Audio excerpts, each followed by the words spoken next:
Hello student, welcome back our channel. তো আজকের এই ভিডিওটা নিয়ে আসা হয়েছে বিএ সেকেন্ড সেমিস্টার ছাত্রছাত্রীদের জন্য।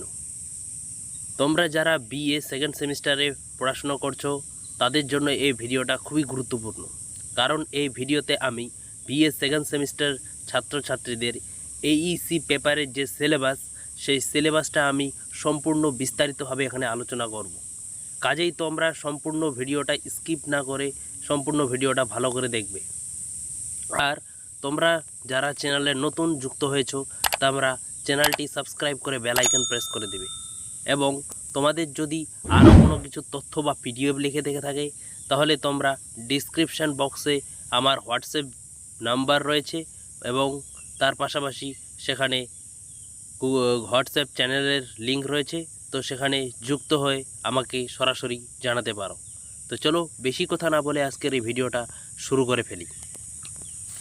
শুরুতে আরেকবার বলে রাখি যে এখানে বিএ সেকেন্ড সেমিস্টার এইইসি পেপারের সিলেবাস নিয়ে সংক্ষিপ্ত আলোচনা হবে।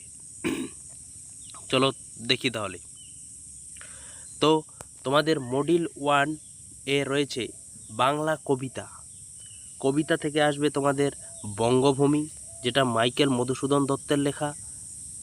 দ্বিতীয় অভিসার, রবীন্দ্রনাথ ঠাকুরের লেখা। তৃতীয় কান্ডারি হুঁশিয়ারি বলে একটা রয়েছে, সেটা নজরুল ইসলামের লেখা। তারপরে নেক্সট 4 নম্বর রয়েছে বাংলার মুখ আমি দেখিয়েছি, জীবনানন্দ দাশের লেখা। আর শেষ রাধাজুড়া, শঙ্খ ঘোষের লেখা।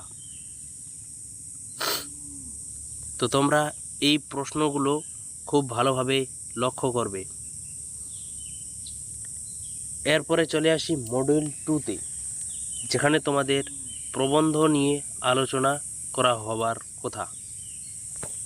তো দেখো, প্রবন্ধতে এখানে বলা হয়েছে বই পড়া। প্রমোদ চৌধুরীর লেখা বই পড়া, এই প্রবন্ধটা খুব গুরুত্বপূর্ণ।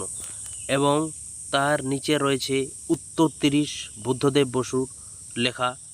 এই দুইটা প্রবন্ধ তোমাদের সিলেবাসে রয়েছে। এবং গল্পের মধ্যে তোমাদের রয়েছে কুষ্ঠরোগীর বউ,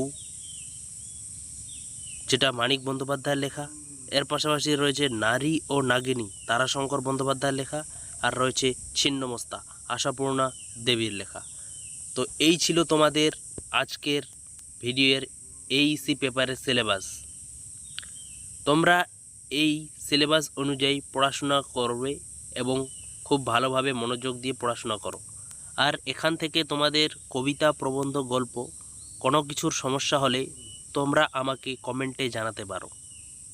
এবং তোমরা এটাও জানিও যে এরপরে আমি কোন বিষয়ে তোমাদের সামনে ভিডিও তুলে ধরব। তো আজকে এই পর্যন্তই, দেখা হচ্ছে আবার পরের কোনো ভিডিওতে।